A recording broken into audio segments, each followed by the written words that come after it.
Olá a todos, bem-vindos de volta a essa parte de apresentação da disciplina, né? Como eu já tinha dito, todos os materiais do curso já estão no Moodle, né?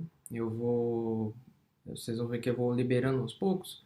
A gente já vai mostrar como tá, né? Se a gente voltar aqui, esse material pré-curso, né? Como eu já tinha dito, basicamente duas leituras que eu recomendo que você faça antes do curso, né? Se você não sabe mexer no R, nunca tinha mexido no programa, eu vou assumir que você tem um conhecimento mínimo. Então, se você não tem, eu recomendo que você use esse material aqui, né?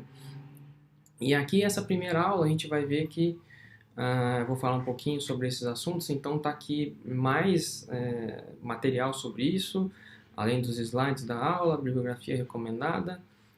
Deixei vários vídeos aqui bem legais e curtos, né, sobre os assuntos que a gente vai tratar ao longo dessa aula e um link também que a gente vai usar daqui a pouquinho quando eu falar sobre autovetores e autovalores. Então, voltando para a nossa aula, né, normalmente quando eu falo, né, na aula, formato presencial dessa disciplina, eu menciono que não é preciso copiar porque você já tem acesso ao slide. Então é melhor acompanhar a aula e se quiser anotar, claro, alguma coisa, fique à vontade, mas desde que não seja o slide, porque você já tem o slide, né? Então, mesmo que você não tenha conhecimentos, né, nunca tenha mexido no R, eu espero que você possa acompanhar a disciplina, porque eu vou fornecer todos os scripts e a gente vai basicamente rodar junto isso, tá? Mas eu realmente recomendo que você pegue esse material pré-curso e dê uma estudada nele. Então, eu espero que você, mesmo que você não tenha conhecimento sobre o R, você fique, né, com esse tipo de sentimento, né, que você não tem ideia do que você está fazendo. Então, eu usei basicamente esse livro, né, do Pierre e do Louis Legendre, para preparar essa aula, né, eu usei bastante material de lá, e esse é um livro clássico, na verdade, né, que é o Numerical Ecology. A gente está na terceira edição já de língua inglesa, né, o Pierre e o Louis Legendre são irmãos, né, canadenses lá do Quebec, e aí junto com ele, né, com esse livro que é teórico, né, o pessoal também lá do Quebec, né, o Daniel Bourcade é um ex-aluno, né, um colaborador de longa data do Legendre. Eles fizeram esse livro, que é o Numerical Ecology com R. Tem a primeira edição de 2010 ou 2011, se não me engano, e aí recentemente saiu a segunda edição em 2018. Então eu vou usar bastante coisa dele também, deixei lá uma parte dos capítulos para vocês no Moodle. Espero que vocês consultem bastante esse material. E aí, o ano passado, 2019, o pessoal que mantém o pacote ADE4, né, que é a Análise de Données Écologiques, o pessoal do sul da França, eles fizeram esse livro que basicamente ele retoma, né, as análises que estão disponíveis no pacote ADE4. Tem um pouquinho de teoria, mas bastante coisa prática, né? Eu usei um pouquinho desse material também, né? Então, enquanto esse pessoal aqui mantém esse pacote ADE4, o Legendre, ele é um dos mantenedores, né, do pacote Vegan, que a gente vai usar bastante também. Um outro material que eu recomendo para vocês é esse livro do Gotelli e do Ellison. Esse aqui é a capa da primeira edição, a tradução da primeira edição, né, que a gente já tem uma segunda edição em inglês, né, que não está traduzida ainda, mas nesse livro a gente tem um capítulo sobre desenhos amostrais, que é o capítulo 7, né, que é muito legal. Eu vou usar uma parte, né, desse material aqui nessa disciplina, vou falar sobre isso daqui a pouco. E aí, lá no finalzinho do livro, no capítulo 12, ele também traz um resumão sobre estatística multivariada,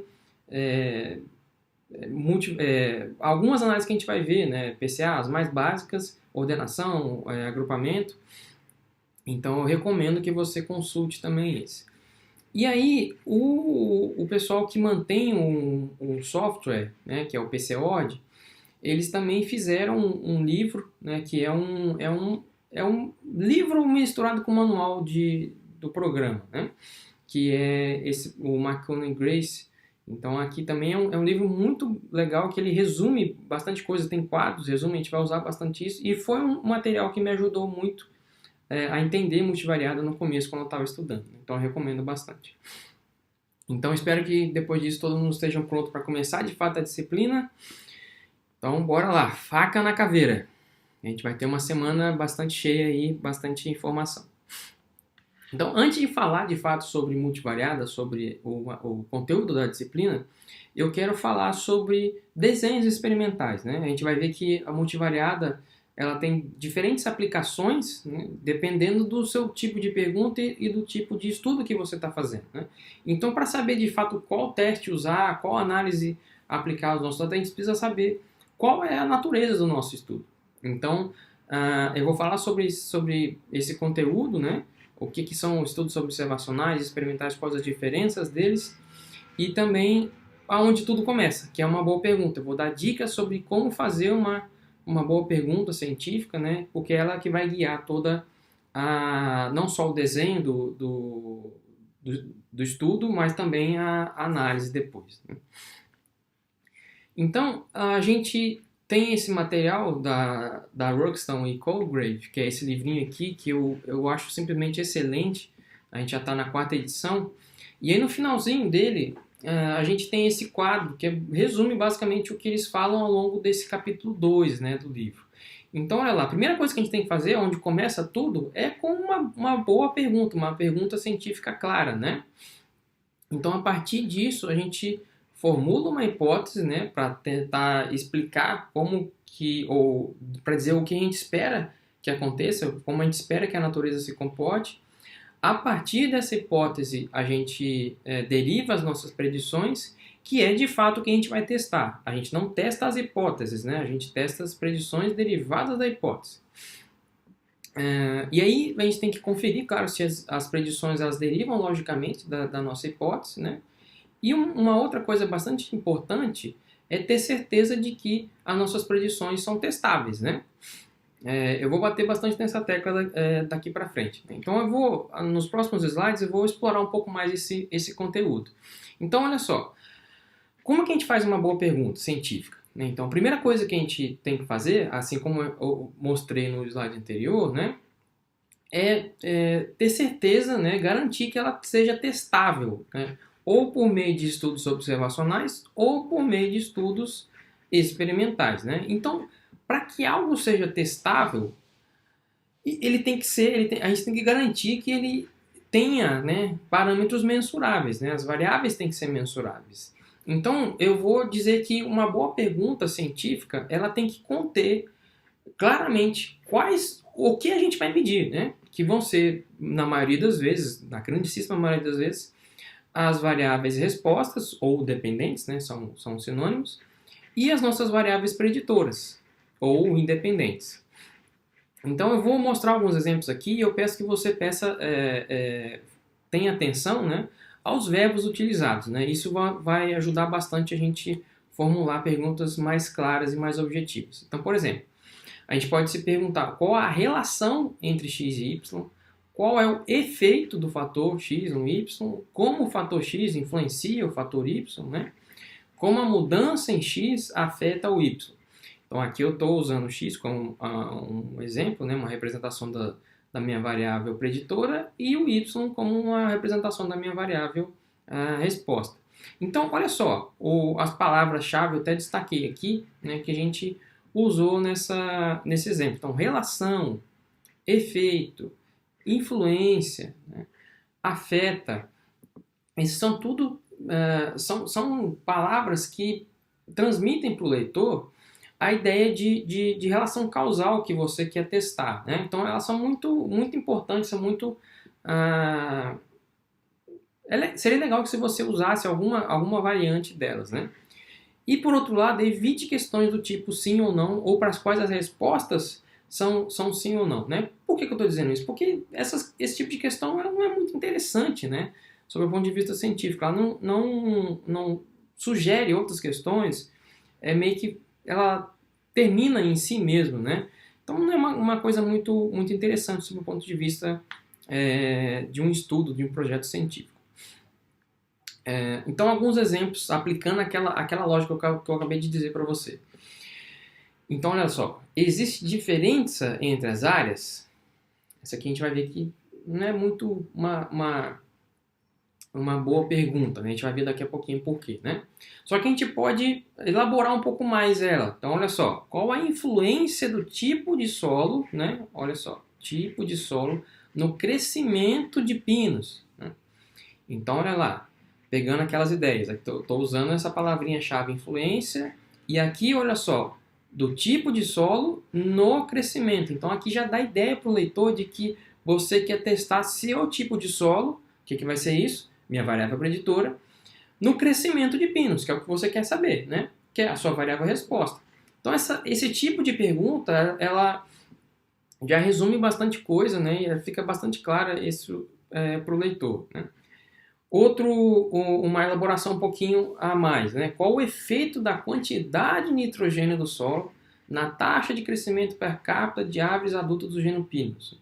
Aqui eu elaborei ainda mais, né? Não estou falando só do tipo de solo, mas sim de uma coisa um pouco mais específica, que é a quantidade de nitrogênio do solo, né?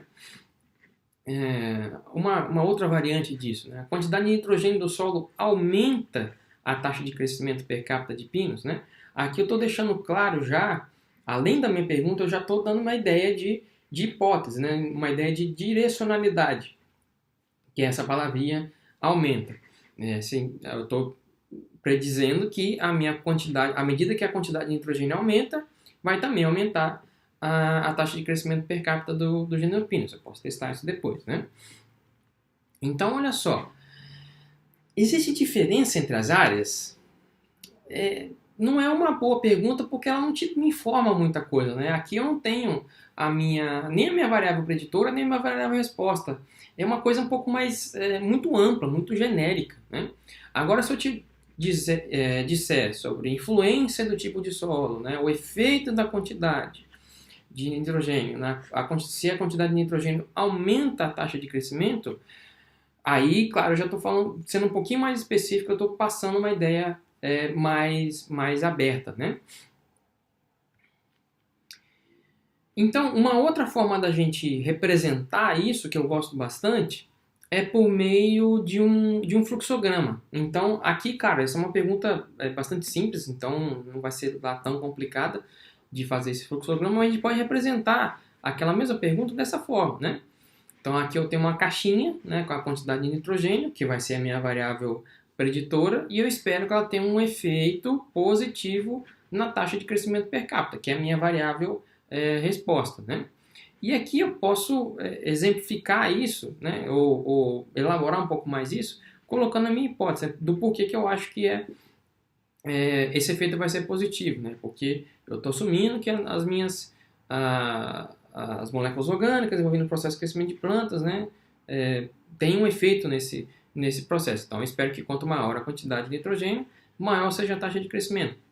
Então, não que isso possa ser algo verdadeiro, mas enfim, a gente vai testar. Mas o que eu quero enfatizar aqui é que você pode elaborar, esse tipo de ferramenta pode te ajudar a elaborar a sua pergunta e deixar as coisas um pouquinho mais claras para você na cabeça.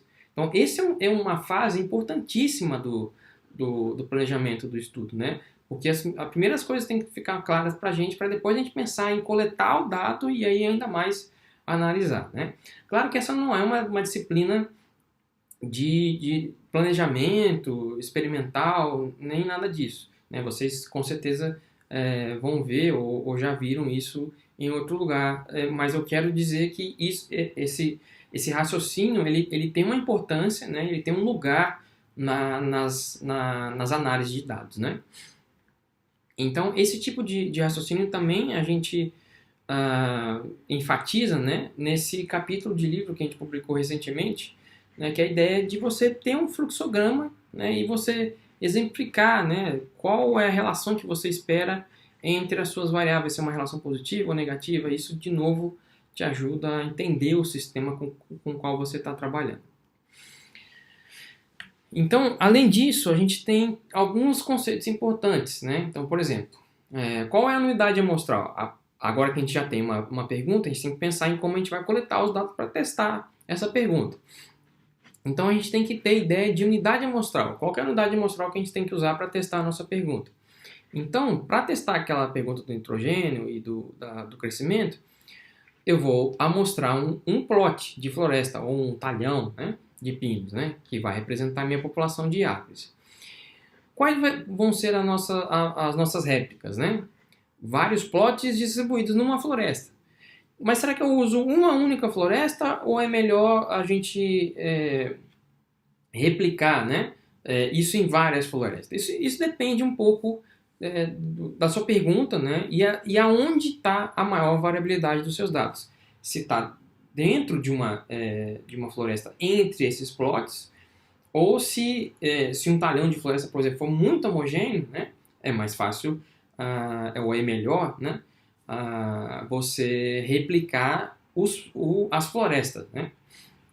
Então, isso vai dar uma ideia para você, ou isso vai ser importante, na verdade, na hora de você calcular o tamanho do efeito, né? O número de réplicas, a maneira que você coleta os dados vão ter impacto no tamanho do efeito. E por que isso é importante? Porque o tamanho do efeito é justamente, né, a diferença, no caso desse exemplo, a diferença de médias entre os tratamentos, né, ou entre os grupos.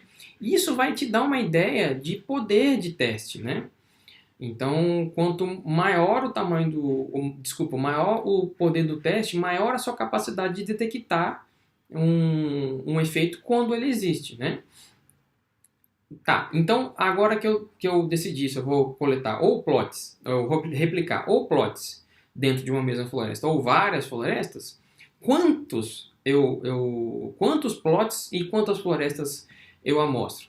Também não tem uma resposta única, padrão para isso, mas o Gotelli e o Ellison, eles falam dessa regra dos 10, né? Que é uma coisa mínima de fato.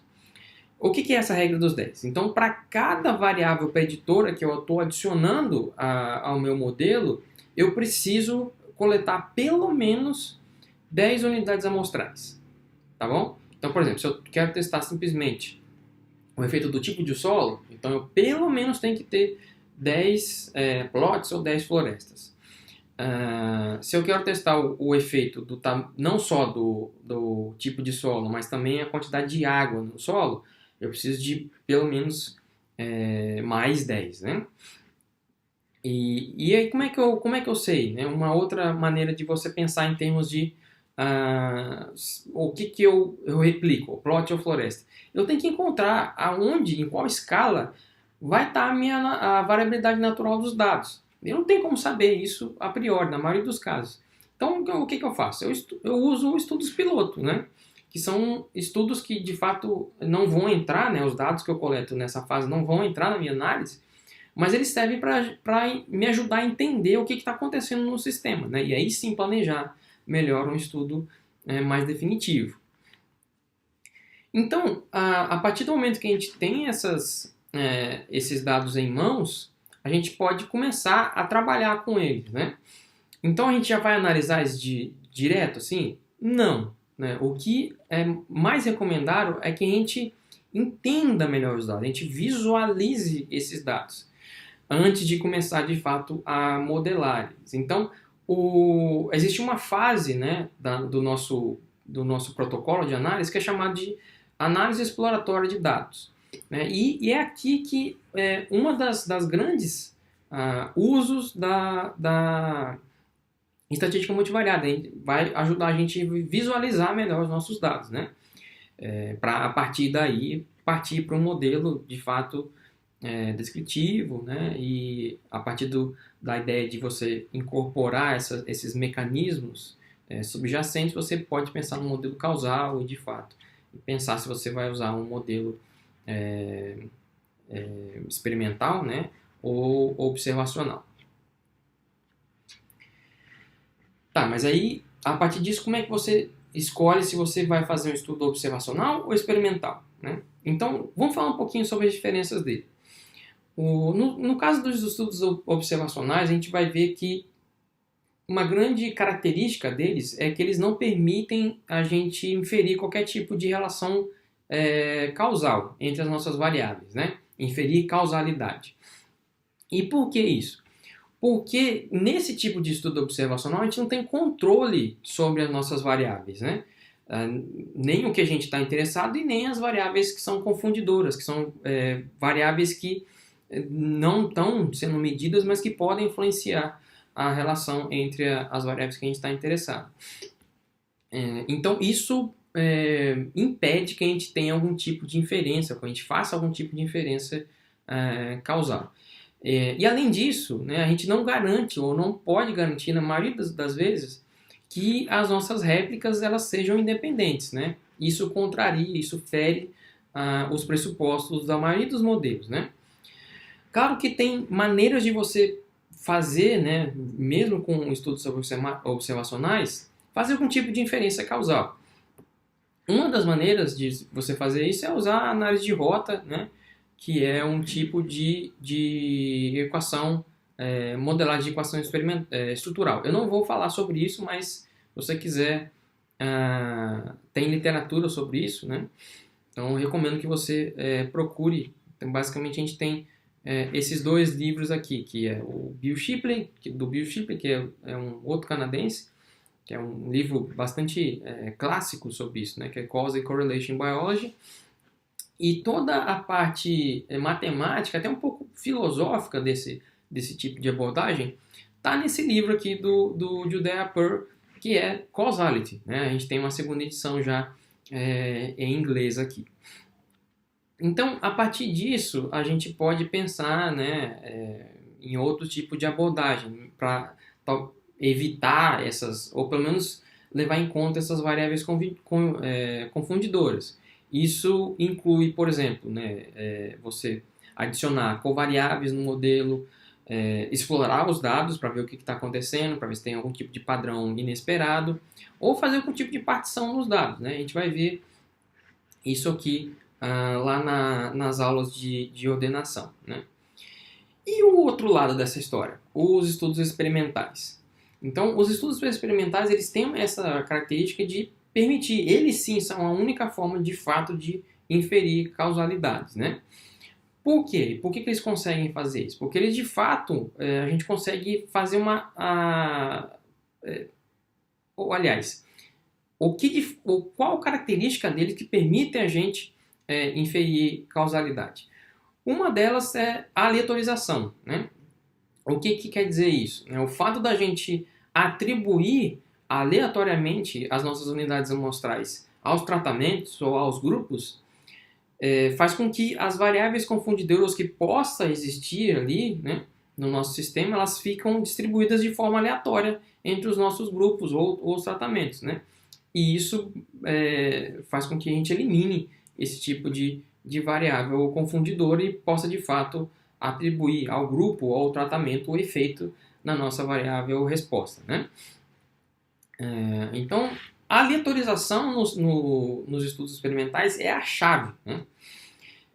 Justamente por isso que eu acabei de dizer, né? A gente não tem nenhum tipo de variável ou de efeito de confundimento enviesada, só num tipo de grupo ou de unidades amostrais, né? Só que, como tudo, a gente tem uma certa desvantagem também, né? A gente não desse tipo de estudo experimental. Quais são eles? A gente não pode, por exemplo, fazer estudos experimentais numa escala espacial muito grande, né? A não ser que a gente tenha uma rede de colaboradores, por exemplo, né? Então não dá para fazer estudos experimentais em escala global, por exemplo. Porque, claro, o custo disso seria impeditivo, né? É difícil ou muitas vezes impossível também fazer experimentos com um organismo muito grande. Então imagina você estar lá tentando entender qual o efeito da herbivoria de elefantes, né, sobre algum tipo de planta na savana. Então é difícil você manipular a presença ou ausência de elefantes numa área, né? Outro tipo de possível limitação é justamente os custos. Às vezes você não tem o tempo nem os recursos financeiros disponíveis para fazer isso, né? E também você, dependendo do tipo de pergunta, claro, né, você pode ter um limite na quantidade de tratamentos que você força, né, sobre o seu, você instala sobre o seu, as suas unidades amostrais. Então, a partir desse resumo, como é que eu escolho? Eu faço um estudo experimental ou um estudo observacional ou correlativo, que é um sinônimo, né? Não tem como dizer, né? Não tem uma resposta clara ou uma resposta única para isso. Vai depender, basicamente, do tipo de pergunta que você quer fazer, né? E se é possível, de fato, você fazer um estudo experimental. Mais sobre isso no capítulo 3 da Ruxton e Colgrave. Sugiro que você dê uma olhada lá.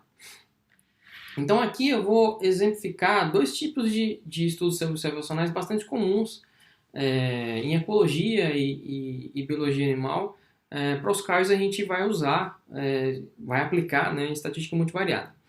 Então o primeiro deles é a gente tentar entender quais são as variáveis ambientais que influenciam a composição de espécies, né? Esse é um exemplo clássico. Então, como é que a gente faz esse tipo de estudo, né? Então, normalmente a gente tem uma teoria, né? A principal teoria, claro, tudo começa com uma teoria, e por isso que eu estou enfatizando isso aqui, né? Qual a teoria que embasa essa minha pergunta, né? A gente pode pensar em nicho ecológico ou no arquétipo lá de species sorting em metacomunidades, né? Então, partindo nessa teoria, eu penso nessa pergunta: quais as variáveis ambientais que influenciam a composição de espécies em comunidades, né? Aonde eu vou coletar esses dados? Aqui eu estou exemplificando, eu estou usando as poças. Então, as poças, né, corpos d'água, vão ser a minha unidade amostral, onde eu vou coletar as minhas variáveis, tanto as respostas quanto as preditoras. Então, o que eu faço? Eu chego lá na minha poça, eu tenho várias espécies de sapo, né, e vários tipos de características aqui, né, que eu estou interessado. Então, o que eu faço? A primeira coisa, eu começo a entender. Então, eu vou lá e mensuro ou meço a densidade de vegetação, penso talvez nos tipos de vegetação, né, ou na porcentagem da superfície da poça que está exposta, né, sem vegetação. Então, isso vai ser um conjunto de dados, tá? Que vão refletir as minhas variáveis ambientais. Um outro conjunto de dados é justamente a composição de espécie. Então, eu vou lá e penso, esse aqui é um sapinho, eu tenho X número desse sapinho, dessa espécie. Esse é um outro sapinho, uma outra espécie, conta o número de indivíduos e assim por diante, né? Então, o que eu vou fazer com esses dois conjuntos de dados? Eu vou organizar eles em duas matrizes separadas, tá? Eu estou chamando de X e Y aqui, né? X, de novo, representando a minha variável preditor. Então, eu vou ter tipo de vegetação, densidade, porcentagem, aquilo que eu acabei de explicar. Então, isso eu vou organizar isso, né, nessa matriz, que vai ter aqui nas linhas as minhas unidades amostrais, e aqui nas colunas, justamente, as minhas variáveis, tá certo? E aqui eu vou fazer a mesma coisa. Eu vou ter as minhas linhas, vão ser as unidades amostrais, vão ser essas poças. E aqui eu vou ter a identidade da espécie, né, e o número de indivíduos dela. Aqui também é a mesma coisa, né? Isso vai ser a minha matriz de composição de espécies. Então, a gente vai começar, a partir de agora, a trabalhar com esses conjuntos mais complexos de dados, tá? Então, ao invés de pensar só em uma variável, né, a gente vai pensar em conjuntos de variáveis. Qual uma outra pergunta, um outro exemplo de pergunta bastante comum, né? Em zoologia, pelo menos, né? ou em biologia evolutiva, né? Então, será que a cladogênese promoveu a divergência morfológica entre grupos de espécies, ou dentro de um grupo de espécies, né? Qual a principal teoria que está por trás disso? Teoria da evolução por seleção natural, né? Ou, se a gente quiser talvez especificar um pouco mais, modos de especiação. Então, como é que eu faço para testar esse tipo de pergunta, né? Primeiro eu tenho que decidir a minha unidade amostral, aonde eu vou medir as minhas variáveis, tá? Então isso é muito claro, unidade amostral é a entidade aonde eu meço as minhas variáveis, tá bom? Nesse caso aqui, para essa pergunta, eu vou medir as minhas... vamos voltar aqui na pergunta, só para a gente ficar mais claro, né?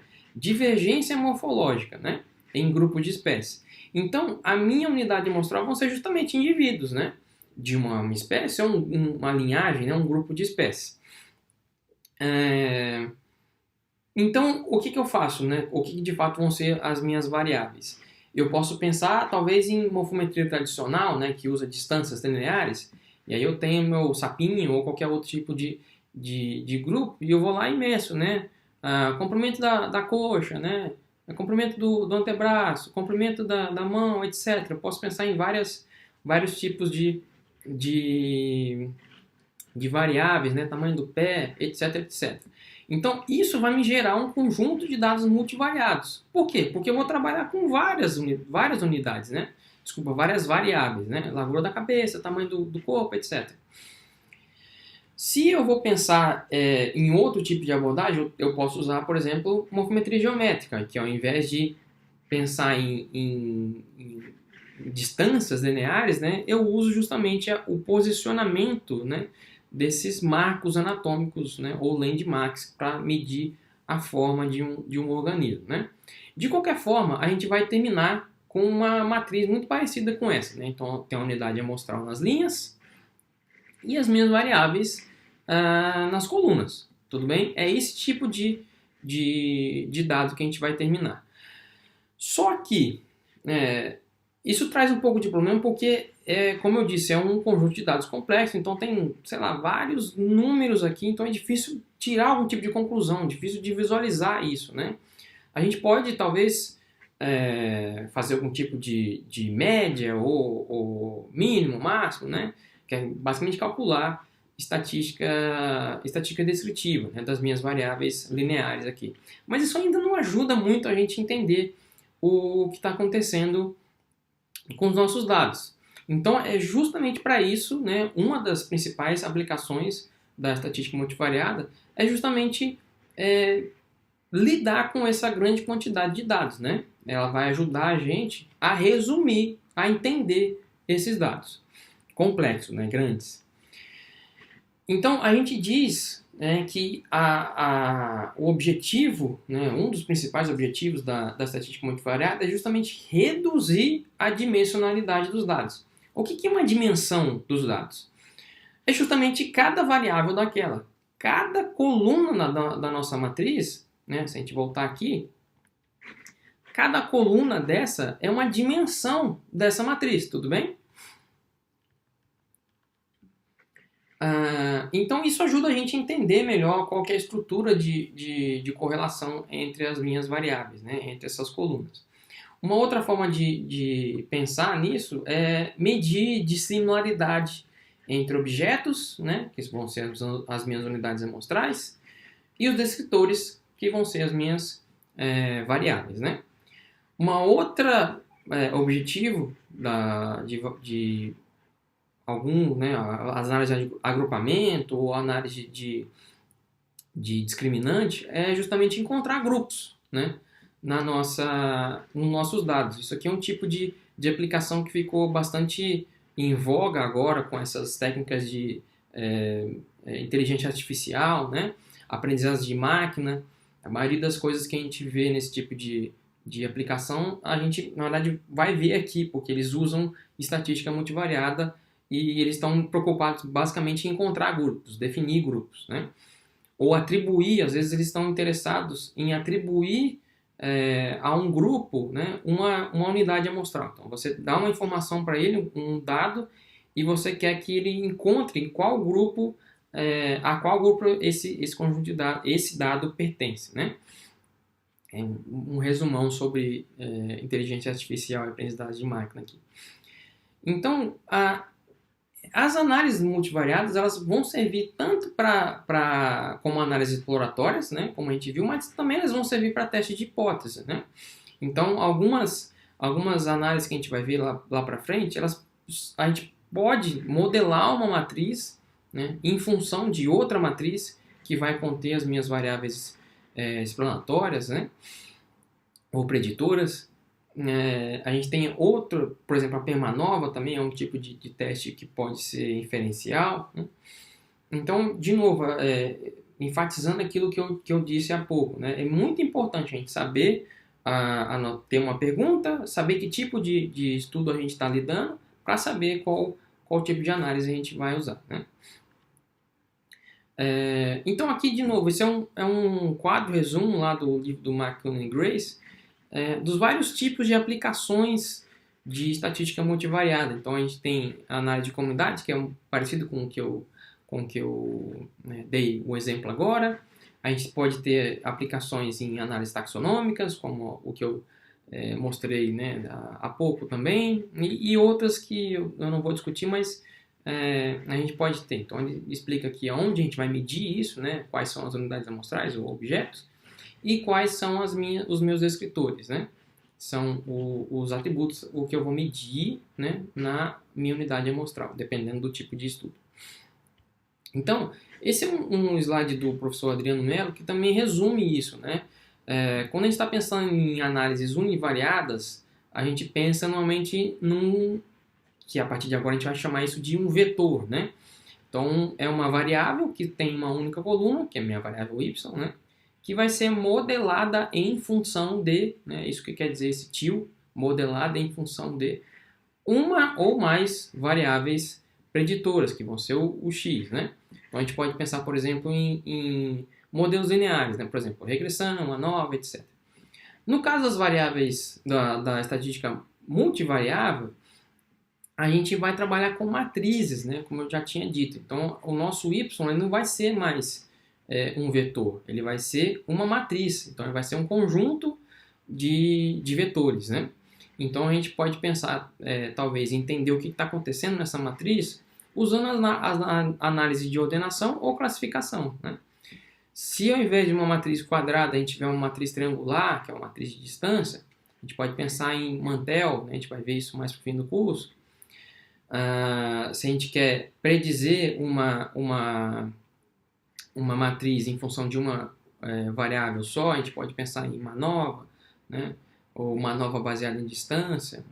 Se a gente quer, ao invés de uma variável, pensar num conjunto de variáveis, né? Ou seja, uma matriz de variáveis preditoras, predizendo a nossa matriz y, a gente já vai começar a pensar em ordenações restritas, como CCA e RDA, que é o que a gente vai abordar também mais para o fim do curso, né?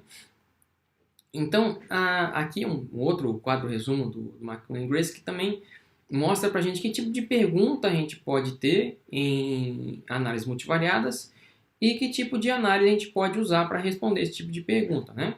Algumas delas estão talvez um pouco desatualizadas, né? O MRPP é um tipo de análise que eu não vou falar porque tem alguns problemas, né?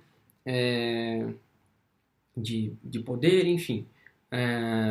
Então, a gente pode usar esse tipo de quadro aqui para orientar um pouco a gente, né? Pelo menos a se encontrar e pensar pelo menos no tipo de análise que a gente vai usar, né?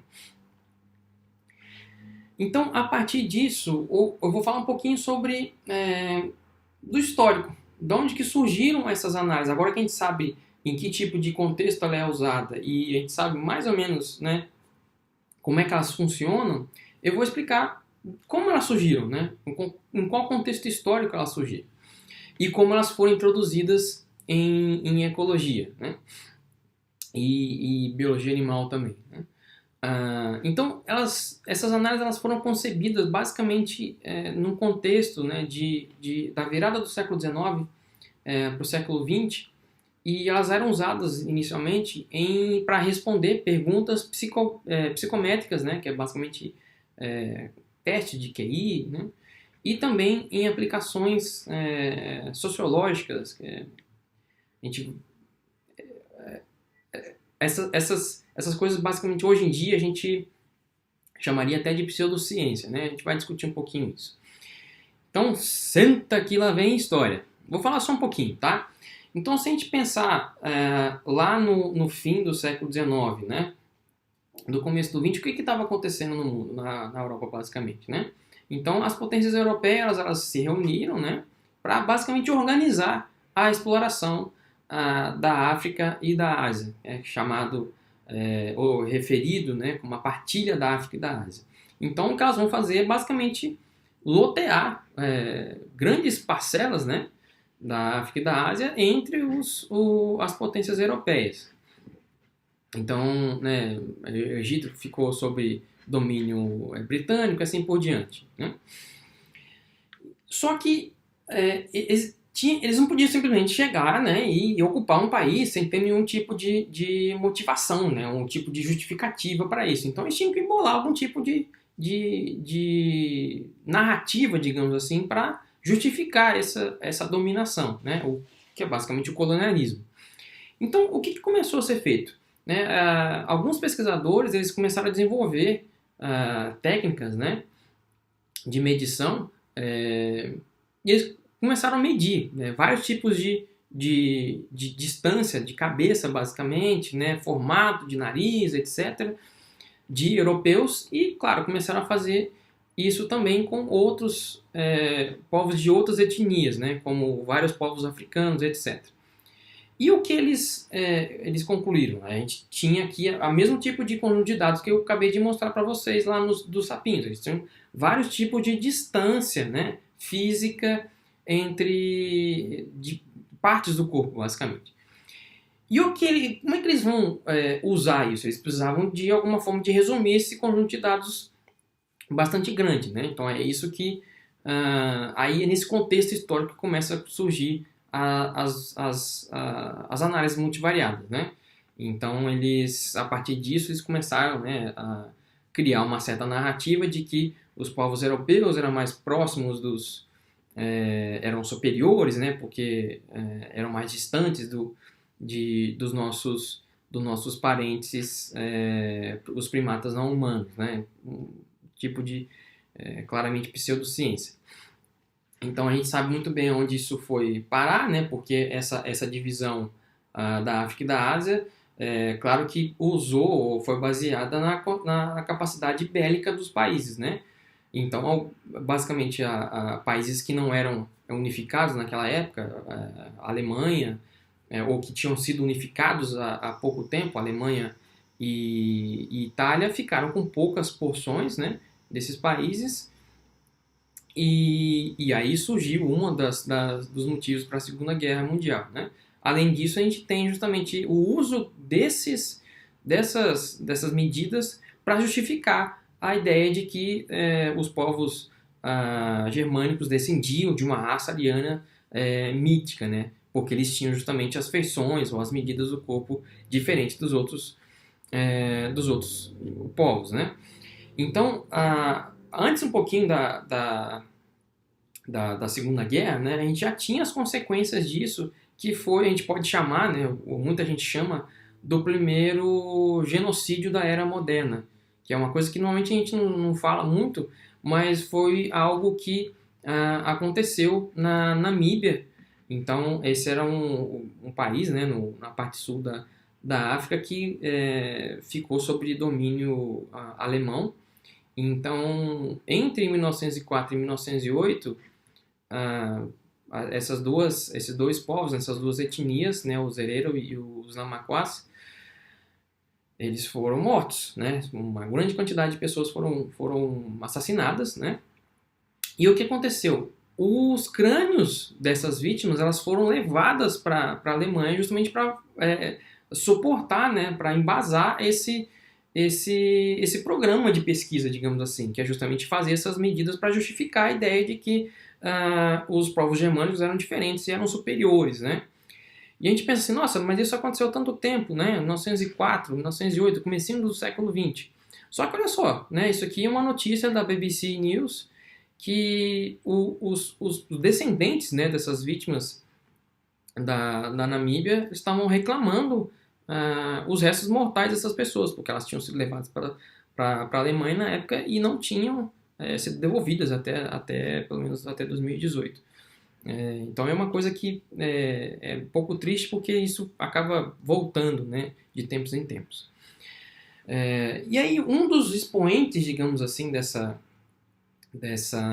narrativa toda foi um cara chamado Francis Galton, né? E ele era um antropólogo, né, inglês, e é um cara, né, da elite. Uma das informações, das características dele é que ele era primo do Darwin, né? Só que ele defendia uma vertente, digamos assim, que era do darwinismo social, que é toda a ideia de eugenia, né, de purificação da raça, etc., que é uma coisa bastante triste hoje em dia, né? Mas que estava muito em voga lá na Belle Époque, no comecinho do século XX, né? Até o comecinho do século XX. E aí, usando essas medidas, né, antropomórficas, medidas antropométricas, desculpa, ele acabou, nesse contexto, criando o teste de regressão, né, porque ele estava tentando entender a herdabilidade de caracteres, né? Então, lá no finalzinho do século XIX ainda, ele estava tentando entender como se dava a herdabilidade desses caracteres quantitativos, por exemplo, a altura dos filhos, né? Então, o que ele fez? Ele mediu a altura, né, de filhos, né, e dos dois pais de várias pessoas na Inglaterra, e ele tentou relacionar essas duas coisas. Então, quando ele plotava isso, o que ele encontrou? Esse aqui é um trecho, né, do artigo, né? Então, ele encontrou que a média da regressão dos filhos, né, é uma fração constante, né, da respectiva desvio da média dos pais. Então, é como se a altura dos filhos ela tivesse relacionada, né, à altura dos pais. Então, é como se a altura dos filhos regredisse a média da altura dos pais. Então, a gente vai ver, por exemplo, que essa fração constante aqui é justamente a ideia de você ter um coeficiente beta, né? Então, ele publicou isso num artigo já hoje clássico, né, que é chamado Regression Towards Mediocrity in Hereditary Stature, né, em 1886, desculpa, né? E aí, se você quiser saber um pouquinho mais sobre ele, sobre essa história, né, meio controversa do Galton, isso foi explicado aqui num artigo bem legal, né, 2012. E aí, o que foi feito depois disso, né? Esse programa de pesquisa em eugenia era muito, muito popular nessa época, né, na segunda metade do século XIX, e, como eu disse, perdurando até os primeiros anos do século XX, inclusive, né? Existia, inclusive, uma revista científica chamada Eugenics, né? O Ronald Fisher publicava lá, inclusive, bastante. Então, um dos discípulos, digamos assim, um dos alunos do Galton foi justamente, né, olha só, o Carl Pearson. Então, ele foi um dos caras que trabalhou bastante com esse tipo de dado, né? E nesse artigo aqui ele define coeficiente de regressão, né? O R quadrado, basicamente, né? E o Pearson também foi um dos caras, né, que estavam, com certeza foi um dos leading figures, né, dos caras que estavam à frente desse tipo de programa de pesquisa.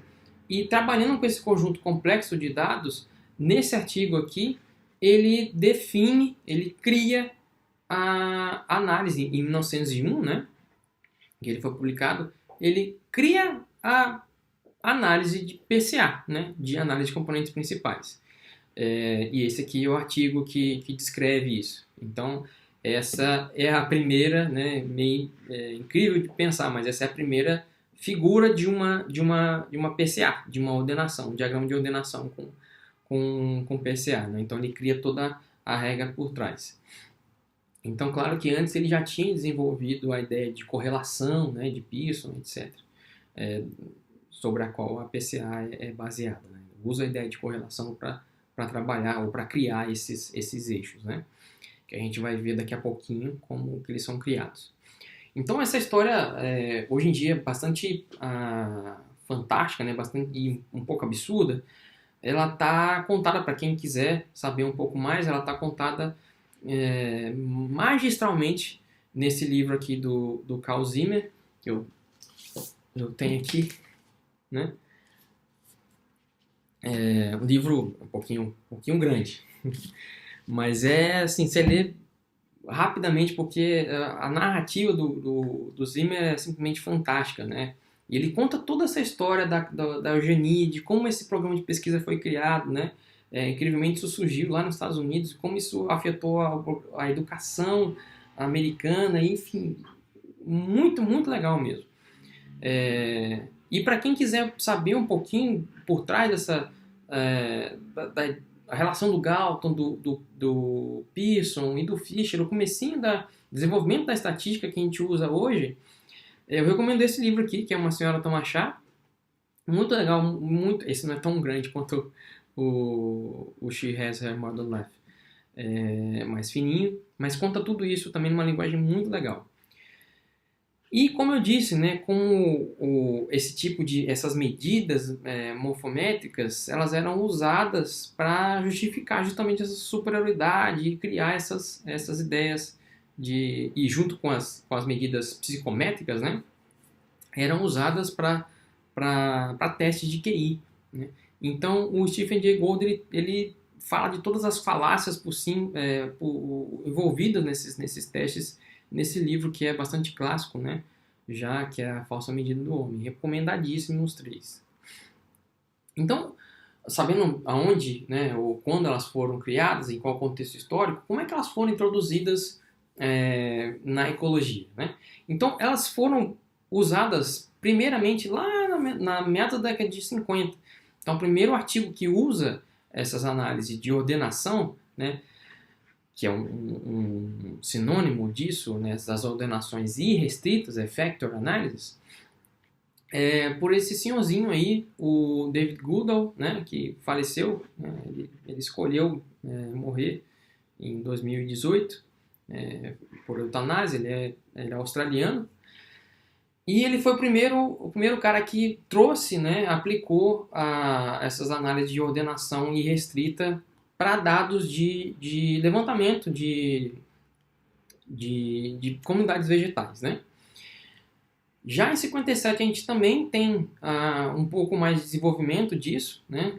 Com esse artigo clássico aí do Bray e do Curtis, em que eles criam um novo tipo de ordenação para lidar justamente com dados de abundância que não tinham, né? Que não tem, na verdade, características euclidianas, né? A gente vai ver o que quer dizer isso, mas como a gente vai para campo e a amostra espécie, a gente conta, né, quantos indivíduos pertencem a aquela determinada espécie ao longo dos plots, né? Então eles tinham que ter algum tipo de análise diferente da PCA para lidar com esse tipo de dado. Então eles criam um outro tipo de ordenação, que é chamada de ordenação polar. Hoje em dia a gente não usa muito isso, né? Mas foi o primeiro método usado para lidar com dados de contagem, né? Basicamente abundância. Então isso aqui você não está enxergando mal, isso aqui é umas ripinhas de madeira, né? E aqui são haste de arame, né? E com as bolinhas que representam justamente a abundância dessa espécie, né, de quercus aqui, né? E aqui tem umas linhas aqui justamente para representar, né, em 3D um diagrama de ordenação. Se você quiser saber um pouquinho mais sobre ordenação polar, tem esse site, né, do pessoal da ecologia da USP, que é excelente, né, me mostra como calcular isso na mão. Então, um outro cara que participou, né, que foi bastante proeminente nessa época, na meada do século passado, na década de 50, foi o Robert Whittaker, né, o mesmo cara que criou o conceito de diversidade beta. Então, já em 67, ele já publica uma revisão que foi bastante influente, né, sobre o uso dessas análises de gradiente, né, que é um outro sinônimo de análise de ordenação para estudar comunidades vegetais, né. E ele tinha, claro,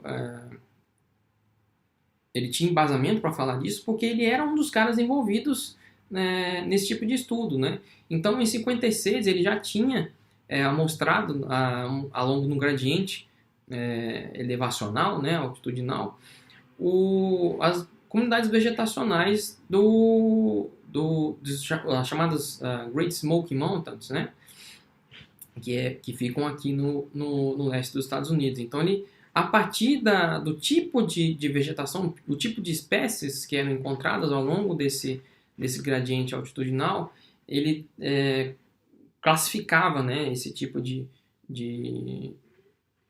comunidade, né, baseado na identidade das espécies. E aí um outro tipo de estudo muito influente, né, e bastante novo para a época, foi a mesma coisa que ele fez na Siskiyou Mountains, né, que fica já na costa oeste dos Estados Unidos, em que ele estava justamente preocupado em classificar esses conjuntos de espécies, esses tipos de comunidades ao longo de gradientes, nesse caso gradientes altitudinais, né?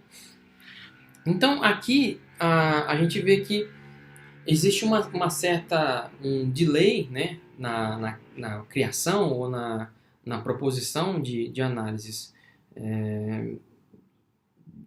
multivariadas e a aplicação delas em ecologia, né? Então a gente vê aqui a primeira vez que a PCA foi proposta, lá em 1901, e ela só foi aplicada pela primeira vez em análises de comunidades ecológicas lá na década de 50 pelo David Goodall, aquele artigo lá.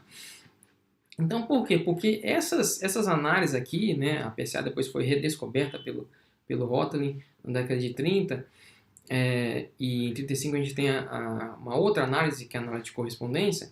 Elas tinham, né, elas estavam sendo criadas num contexto psicométrico. Esses caras aqui estavam preocupados em classificar, né, pessoas ou exames psicométricos ou, no caso do Pearson, né, variáveis morfométricas de crânios, etc. O Kruskal também, né, que no caso desenvolveu o NMDS junto com o Sheppard lá na década de 60. Então, a partir da meados da década de 50, aí já não tem tanta delay, porque os ecólogos começam, ou ecólogos com embasamento estatístico, matemático, começam a desenvolver eles mesmos os métodos. Então, por exemplo, a gente vê que por várias vezes a gente tem uma redescoberta, né, desse tipo de teste em ecologia, né? E aí, a partir disso, a gente tem também a criação de testes pelos próprios ecólogos. Então tá, chega de história por hoje. Então daqui a pouquinho eu vou parar esse vídeo e a gente começa a falar sobre como os métodos funcionam de forma geral daqui a pouquinho.